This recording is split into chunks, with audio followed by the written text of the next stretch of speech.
में 8 लड़कियों से जिनसी ज्यादतियों में मुलव्विस 24 दरिंदा सिफ्त अफराद को मजमूई तौर पर 346 साल कैद की सजा सुना दी गई है। इस पाकिस्तान में मतलब आप एक तो यह है कि ये पक्के मुसलमान हैं, इस्लाम इज़ ऑल फॉर सेक्स, और ये बिल्कुल सेक्स के पीछे पाकिस्तानी बिल्कुल पागल दीवाने हैं। जैसे कि एक रशियन लड़की पाकिस्तान आई थी, वो अपना एक्सपीरियंस बता रही है। तो दूसरी जानिब मौलाना फजलुर रहमान ने इंतखाबात में मुबैना धांधे के खिलाफ मिलियन मार्च का ऐलान करते हुए कहा कि ज्यादा क्रिटिसाइज किया गया है और कहा गया है कि जी कई चीजों में जिसमें कि कई लोगों को आपको मालूम है कि यहाँ से गायब हो जाते हैं, किडनैप कर लिए जाते हैं।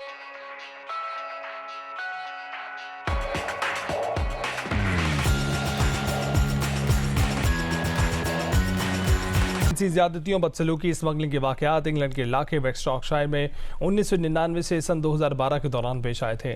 मुलजिमान की शनाख्त जाहिर करने पर पाबंदी अब उठाई गई हैं। बरतानवी मीडिया के मुताबिक जिन अफराद को सजा सुनाई गई है उनमें सरफराज रियाज को 15 बरस, जफर इकबाल को 17 बरस, नासिर इकबाल को 10 बरस, तौसीफ हनीफ को 9.5 बरस, अली शाह को 10 बरस, मोहसिन नादात को 7.5 बरस कैद की सजा सुनाई गई है। मोहम्मद छोटिया को 17 बरस, बिलाल पटेल को 13 बरस, आसिफ को 24 बरस, सरफराज मिराफ को 4.5 बरस, मोहम्मद नाजिम को 7.5 बरस, आमिर को 8 बरस सजा सुनाई गई है।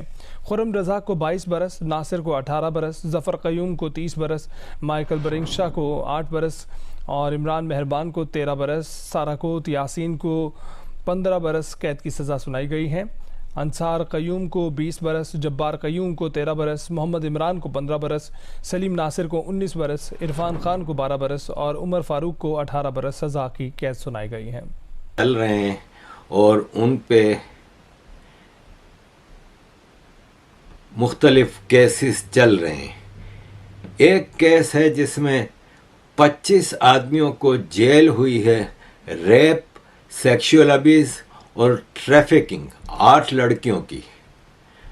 नॉर्थ किर्कलिस में ये 1999 से 2012 के दरमियान 8 लड़कियों को ट्रैफिक किया गया, उनसे सेक्स का धंधा कराया गया, उनके रेप किए गए और इनको लीड्स क्राउन कोर्ट ने सज़ा दी है।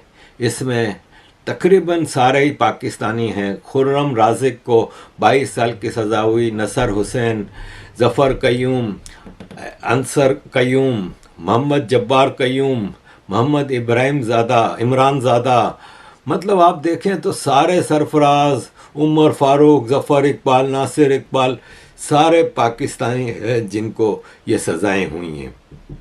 एक और केस चला है जिसमें मतलब इसी केस को वेस्ट यॉर्कशायर में 346 साल की सज़ा हुई है 20 आदमियों को, और ये वही केस है जिसका मैंने अभी बताया। और पाकिस्तानी 24 को सज़ा हुई है ब्रैडफोर्ड क्राउन कोर्ट में। ये भी रेप, एक लड़की 13 साल की लड़की का कंटिन्यूड रेप किया 12 आदमियों ने और 24 आदमियों को इस सिलसिले में सज़ा हुई है। इसमें भी सारे पाकिस्तानी हैं। इसके अलावा एक और केस है जो कि सेक्स का नहीं है, लेकिन इसमें 25 आदमी नहीं सॉरी इसमें हैर्टफोर्डशायर गैंग जो कि 2 मिलियन पाउंड का कार फाइनेंसिंग फ्रॉड चला रहे थे, जिसमें ये पोर्श, BMWs और मर्सिडीज़ गाड़ियां चोरियां करते थे। इसमें भी माशाल्लाह सारे पाकिस्तानी हैं। आमिर मुख्तार, मुख्तार इब्राहिम, एमेनुअल देवैन, मोहम्मद जिलानी, सादिक मियाँ, समद मियाँ, ये सब। तो पाकिस्तानी से आप जितना चाहें नेगेटिव काम करा लें। अब यह है कि ज़ाहिर पाकिस्तानी एक ज़माना था कि कहा जाता था कि प्राउड टू बी पाकिस्तानी। अब इतने शर्मिंदा होते हैं कि इनको जब कोई पाकिस्तानी कह के बुलाता है तो ये शर्म के मारे ज़मीन में गड़ जाते हैं। अज़ीज़ दोस्तों, हमारे प्राइम मिनिस्टर शहबाज शरीफ सऊदी अरब वापस चले गए। अभी 2 हफ्ते पहले सऊदी अरब गए थे रमज़ान के एंड में उम्रा करने और मोहम्मद बिन सलमान से एहराम में मुलाकात की थी।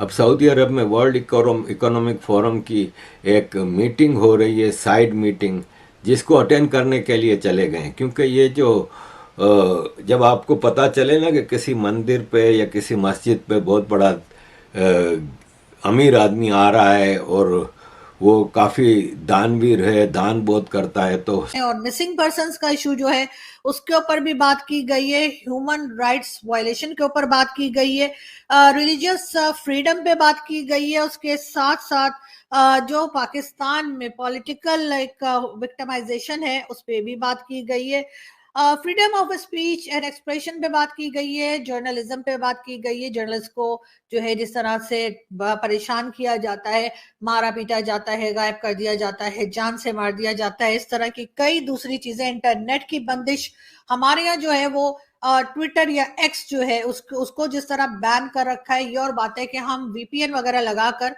काम चला लेते हैं, मगर बहरहाल वो एक बिल्कुल ही अलग चीज होती है। और आप जानते हैं कि एक वो नॉर्मली मतलब उस तरह से जैसे बाकी दुनिया एक्स या ट्विटर देख रही है वो पाकिस्तानी नहीं देख पा रहे। और इस बात को भी ऑलमोस्ट 3 मंथ्स हो गए हैं और किसी को असर नहीं हो रहा। और ये क्यों किया गया? यकीनन ये उन्हीं लोगों की वजह से किया गया है जिन्हें हम लोग भाई लोग कहते हैं, और ये वही भाई लोग हैं जिन्हें हर वक्त यही डर रहता है कि लोग उन्हें क्या बोल देंगे। हालांकि होना तो ये चाहिए कि अगर आपको इतना डर लग रहा है कि लोग आपको क्या कह देंगे तो भैया आप अपनी हरकतें सही कर लीजिए, उसके बाद कोई कुछ नहीं कहेगा, लोग आपकी तारीफ ही करेंगे ना। लेकिन वो नहीं चाहते कि वो अपनी हरकतें सही करें, बल्कि वो ये चाहते हैं कि लोगों को खामोश करवा दिया जाए, लोग चुप हो जाएं। सोशल मीडिया पे लोग ना कुछ लिखें, ना कुछ पढ़े, ना उन्हें कोई इंफॉर्मेशन मिले, ना कोई इंफॉर्मेशन वो दे सकें। ये पाकिस्तान में चल रहा है। उसके साथ साथ ये भी कहा गया है कि जी तरह तरह की हैरेसमेंट भी की जाती है। माइनॉरिटीज की बात की गई है, माइनॉरिटीज को जिस तरह से डराया धमकाया जाता है पाकिस्तान में, उनकी बच्चियों को जिस तरह से ले जाया जाता है, जबरदस्ती उनके निकाह करवाए जाते हैं, रिलीजन चेंज करवाया जाता है, हर बात में उन्हें परेशान किया जाता है, ये सारी चीजें जो हैं इस रिपोर्ट में शामिल हैं। उसके बाद जी कई लोग पाकिस्तान से भी उठे, उन्होंने भी वीडियो बनाने का भाई ये क्या बात है, सारी सारी चीजें हमारी बता दी, भारत की तो कोई बता ही नहीं है सिवाय मणिपुर के या किसी और चीज के अलावा। तो भाई बात यह है, हमें आदत पड़ चुकी है हमें हर वक्त पड़ोस में झांकने की। मतलब अगर हमारे ऊपर दाग है तो हम कहेंगे कि जी साथ वाले क्या भी तो यही हो रहा है, उसको क्यों नहीं कहते। तो होना तो ये चाहिए कि हम पहले अपने दागों को साफ करें, और जो पड़ोसी है वो अपने दाग खुद देख लेगा। अगर उसको कुछ कहा गया है या उसके यहाँ कुछ गड़बड़ हो रही है तो वहां पे लोग मौजूद हैं बात करने के लिए। हमें अपनी बात करनी चाहिए, हमें अपने यहाँ जो कुछ गलत हो रहा है, खासतौर पे माइनॉरिटीज के साथ, खासतौर पे मीडिया को जिस तरह से कंट्रोल किया जा रहा है, और कई दूसरी चीजें जो उस रिपोर्ट में मेंशन की गई हैं उसके ऊपर। मिसिंग पर्सन्स एक बहुत बड़ा इशू है पाकिस्तान में, और लोग सभी जानते हैं, खासतौर पे सिंध और बलूचिस्तान में। वैसे तो खैर अब ये चीज पंजाब तक आ गई है, लेकिन पहले ये सिंध और बलूचिस्तान में मिसिंग पर्सन्स का बहुत इशू था कई बार, और इस वक्त भी है। और कई बार जो है वो लोग आकर इस्लामाबाद प्रेस क्लब के सामने बैठा भी करते थे, प्रोटेस्ट किया करते थे, भूख हड़ताल किया करते थे कि उनके लोगों को जो है ढूंढ के लाया जाए या छोड़ा जाए, क्योंकि जाहिर है उनको कोई दूसरी कंट्री उठा के नहीं ले जाती, उनको हमारी ही एजेंसी के लोग ले जाते हैं और फिर उसके बाद उन्हें गायब कर दिए जाते हैं। उनमें से कई लोग जो हैं वो वहां पर ही उस कैद के अंदर ही कई लोगों की जानें चली जाती हैं, और लोगों को, उनके घर के फैमिली के लोगों को बताया ही नहीं जाता कि वो लोग जिंदा भी हैं या नहीं।